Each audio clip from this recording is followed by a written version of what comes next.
drilling soal dari modul EduLab tahun 2017, nomor 16 tentang anfistum. Di sini soalnya ada kambium yang terletak di antara xilem dan floem disebut ada kambium intravaskuler, kambium ekstravaskuler, kambium gabus, kambium fasis, sama kambium interfasis. Di sini berarti kalau misalnya dengar kata kambium, salah satunya ada di batang pohon kan ya. Kita gambar batang pohonnya dulu. Jadi ada batang pohon. Nah, si batang pohon kan kayak gini. Kalau misalnya dibelah terus dilihat dari atas, dia bentuknya itu seperti ini.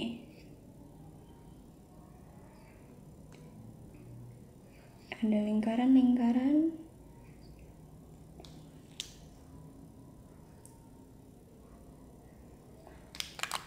Terus yang lingkaran yang di dalam ada bentuknya yang kayak kepingan-kepingan.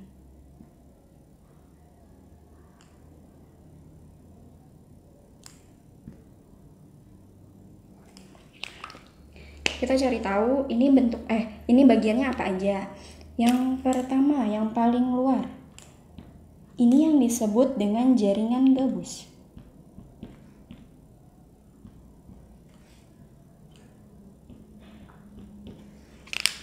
Terus, yang bagian yang kedua, ini yang disebut dengan kambium gabus.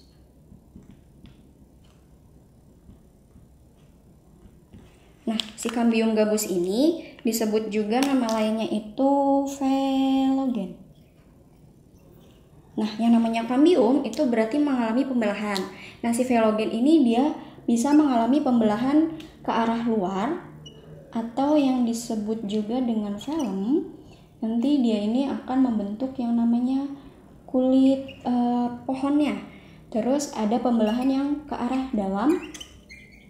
Ini yang disebut dengan velodon. Ini yang bakal ngebentuk si kayu pohonnya. Terus yang bagian lingkaran yang paling dalam. Di sini ada yang bagian sini sama yang bagian sini. Ini yang disebut dengan kambium vaskuler atau disebut juga kambium fasis. Itu nama lainnya. Nah, si kambium vaskuler ini dia juga dibagi menjadi dua bagian. Ada yang namanya intravaskuler sama ada yang namanya inter.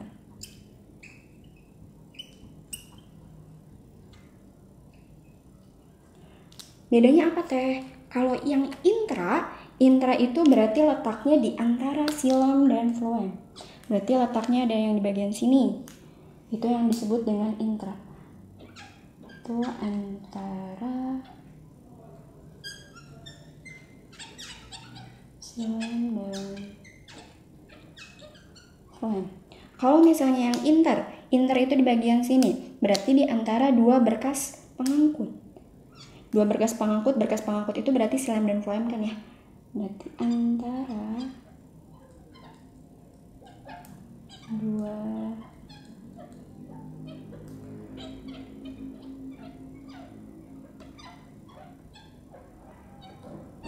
berkas pengangkut. Intervaskuler ini nama lainnya itu yang interfasis. Berarti kalau misalnya yang si berkas vaskulernya, kalau yang ke arah luar, ini yang disebut dengan floem. Kalau misalnya yang ke arah dalam berarti xilem.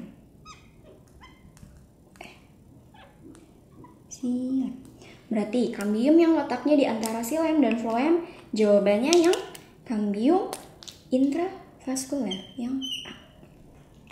Baiklah, selanjutnya kita akan membahas soal TO reguler 2 nomor 66 bab metabolisme.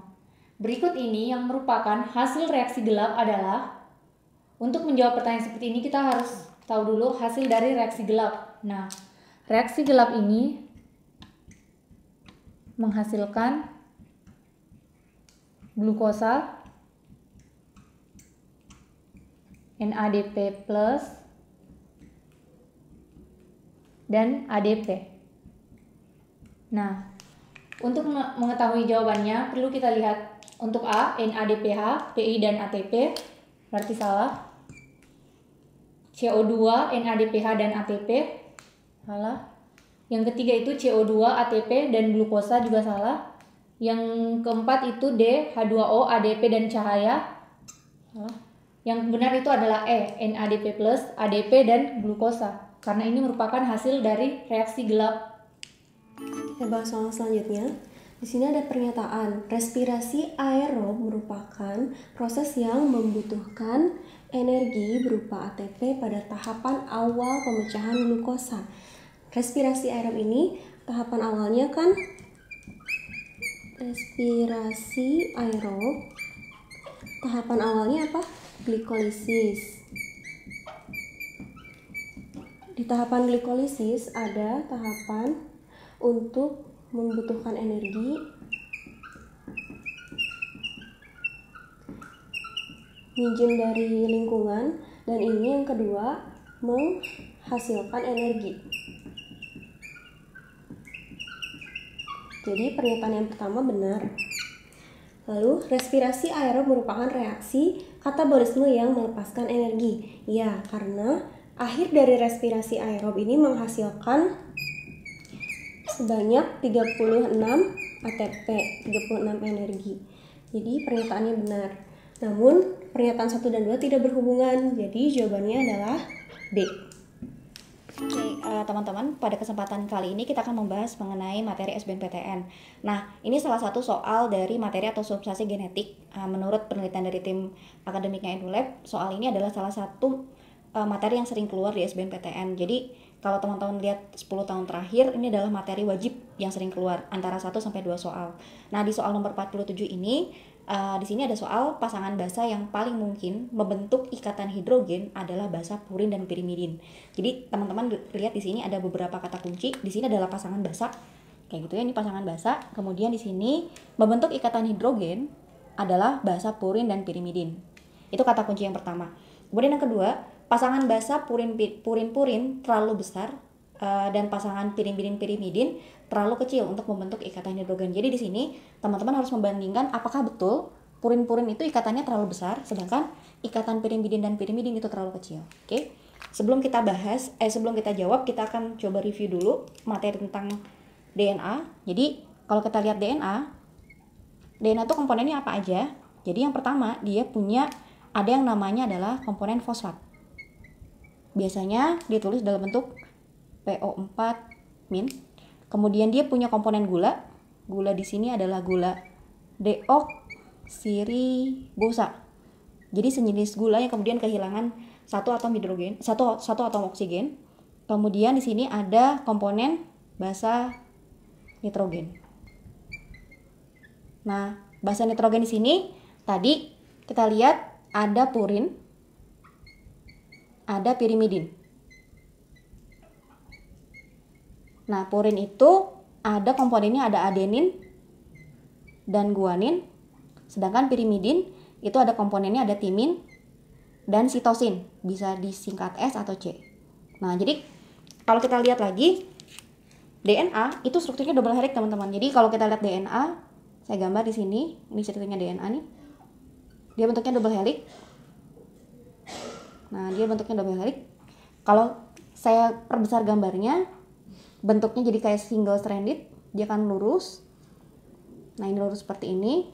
Jadi kalau teman-teman lihat, ini adalah basa nitrogen di bagian tengah, pasangan basanya. Nah, jadi di sini adalah basa nitrogen. Nah, di sini keberadaan dari basa nitrogen adenin, purin, timin, dan sitosin ada di bagian tengah.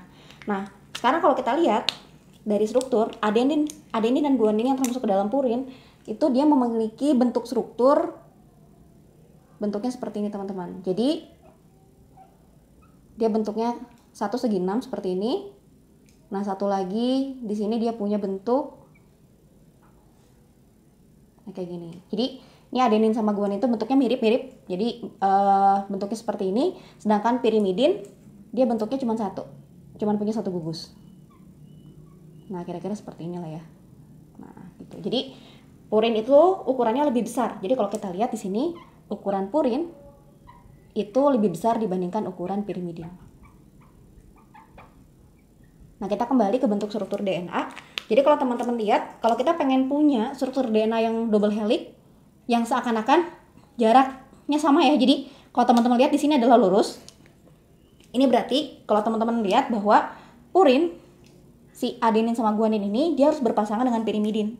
Kenapa? Karena kalau teman-teman lihat, kalau kemudian kita pasangkan purin dengan purin, ini kan DNA yang sebenarnya kayak gini ya. Tapi kalau misalnya sekarang kita bandingkan, misalnya nih, kita pakai bentuk purin dengan purin. Nah, dia bentuknya pasti lebih lebar. Kenapa lebih lebar? Karena bentuk molekulnya lebih besar. Jadi kalau saya gambarin, dia bakal kayak gini. Jadi ini satu. Nah, nanti dia berpasangan. Ceritanya di sini dia akan berpasangan. Nah, jadi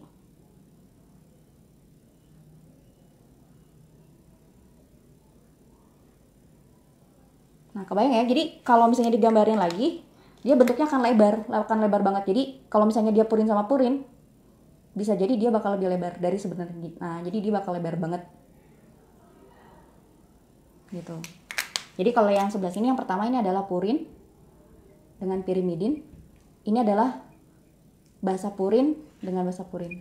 Nah, apa yang terjadi kalau kita pasangkan pirimidin dengan pirimidin? Jadi kalau teman-teman lihat, karena dia di sini cuma satu, jadi dia bakal bentuknya, ini kalau pirimidin dengan pirimidin, dia akan lebih kecil. Karena ukuran molekulnya pun lebih kecil. Jadi kalau misalnya dibandingin lagi di sini nanti bentuknya di sini aja ya. Dia akan lebih ramping. Gitu. Jadi untuk soal sebab akibat di atas, kita harus melihat dari bentuk atau struktur dari molekul dari basa nitrogennya. Tadi ukuran purin itu lebih besar dibandingkan ukuran pirimidin. Artinya purin itu memang harus dipasangkan dengan pirimidin agar jarak atau ikatan basa nitrogen yang terdapat ikatan hidrogen yang terdapat di dalam si DNA itu jaraknya pas. Ya, jadi kita lihat pernyataan pertama, pasangan basa yang paling mungkin dalam bentuk ikatan hidrogen adalah purin pirimidin. Oke ya. Pernyataan pertama benar. Karena tadi kita lihat ya, jaraknya pas. Jadi ukuran molekul yang besar dipasangkan dengan ukuran molekul yang kecil. Pernyataan yang kedua, kalau purin dengan purin terlalu besar. Betul, karena kalau kita pasangkan adenin dengan guanin, tadi ya, karena ini molekulnya gede, nah dia pasti lebih lebar. Itu betul. Sedangkan kalau pirimidin dengan pirimidin, berarti di sini adalah timin dan sitosin. Tadi karena dia ukurannya kecil, cuma satu nih molekulnya, dia pasti lebih sempit kayak gitu. Terlalu kecil untuk bentuk ikatan hidrogen. Oke ya. Pernyataan pertama benar, pernyataan kedua juga benar. Dan kalau teman-teman lihat ini menyatakan hubungan sebab akibat kayak gitu. Karena di sini alasannya betul. Kenapa purin dan pirimidin itu kemudian harus dalam satu rangkaian supaya ukurannya pas, sehingga nanti bentuk dari DNA itu bakal pas double helix. Teman-teman, kali ini kita akan bahas soal SBMPTN tahun 2015 paket Saintek tentang sistem ekskresi. Soalnya, perhatikan skema pembentukan urin berikut. Yang pertama, darah mengalami proses nomor 1 akan menghasilkan filtrat X, kemudian filtrat X mengalami proses nomor 2 dan akan menghasilkan filtrat Y, dan filtrat Y mengalami proses nomor 3 menghasilkan urin. Yang ditanyakannya, proses yang terjadi pada nomor 2 dan 3 adalah untuk proses pembentukan urin, yang pertama, darah akan masuk ke ginjal, kemudian di bagian glomerulus dia akan menjalani proses filtrasi yang menghasilkan urin primer. Kemudian urin primer ini dia akan masuk ke tubulus contortus proximal dan melalui proses reabsorpsi atau penyerapan kembali zat yang masih dibutuhkan, dia akan menghasilkan urin sekunder.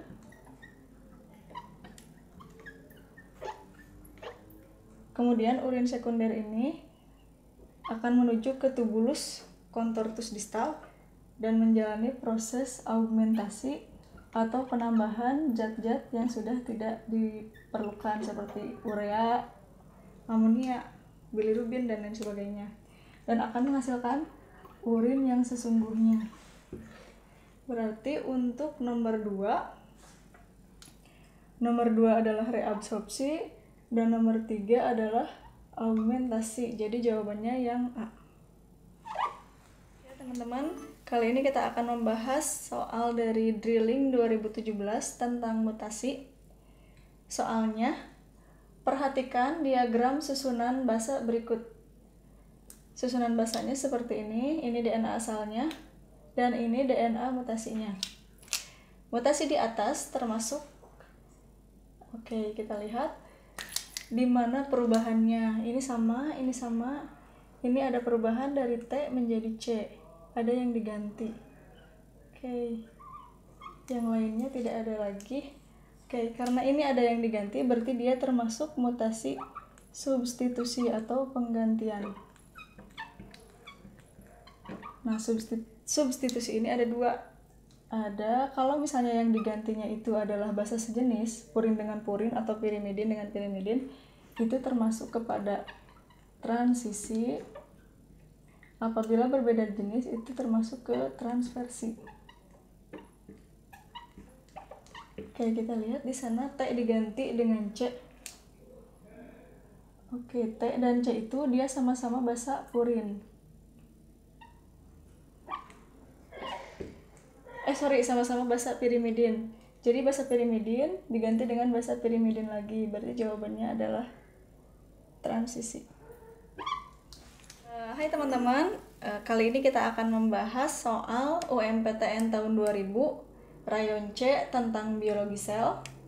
Soalnya, organel yang terlibat dalam pembentukan ATP adalah 1. Kloroplas, 2. Badan Golgi, 3. Mitokondria, dan 4. Retikulum endoplasma. Oke. Jadi ATP itu dihasilkan oleh kloroplas dan mitokondria. Oke, ATP dihasilkan oleh yang pertama kloroplas. Ini pada saat reaksi terang fotosintesis.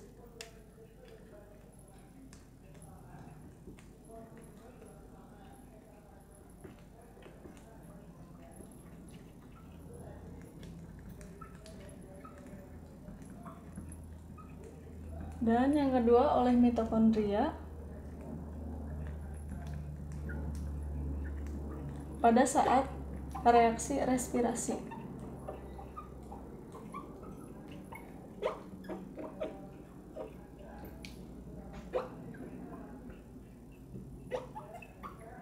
Jadi jawabannya adalah 1 dan 3. B. Oke teman-teman, kali ini kita akan bahas soal UMPTN 93 Rayon A tentang sistem pencernaan. Soalnya, jonjot usus halus bertugas untuk memperluas bidang penyerapan sari makanan. Yang diserap oleh jonjot usus halus antara lain, ini ada protein, glukosa, zat pati, dan asam amino. Yang akan diserap oleh usus halus adalah yang sudah mengalami pencernaan terlebih dahulu. Nah, di antaranya yang pertama protein, yang itu protein dia akan diserap dalam bentuk asam amino.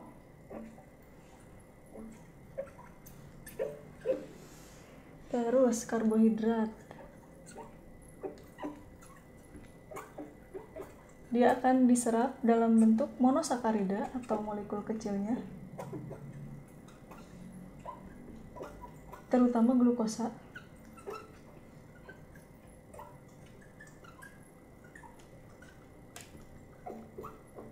Terus lemak dia akan diserap dalam bentuk asam lemak dan gliserol.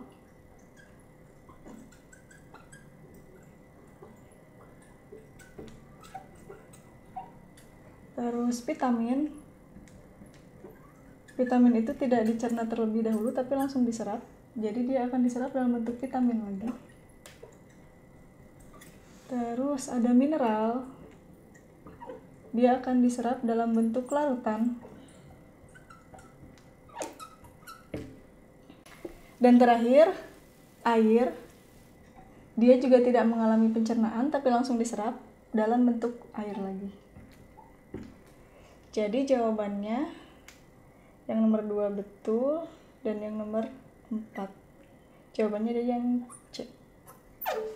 Oke teman-teman, kali ini kita akan bahas soal SNMPTN tahun 2009 tentang gametogenesis. Soalnya, pada spermatogenesis, urutan proses pembentukan spermatozoa yang tepat adalah spermatogenesis itu yang pertama, ini ada sel induk sperma atau spermatogonia. Dia akan membelah secara mitosis menjadi spermatosit primer,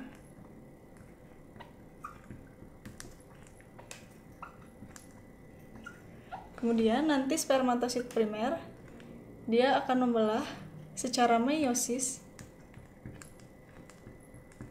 Oke, ini diploid ya. Ini juga diploid. Meiosis 1 menjadi spermatosit sekunder. Di sini sudah haploid. Kemudian nanti spermatosit sekunder akan mengalami meiosis 2 menjadi spermatid. Ini juga masih N. Kemudian nanti spermatid akan mengalami spermiasi atau pematangan menjadi spermatozoa atau sperma. Jadi jawaban yang tepat adalah yang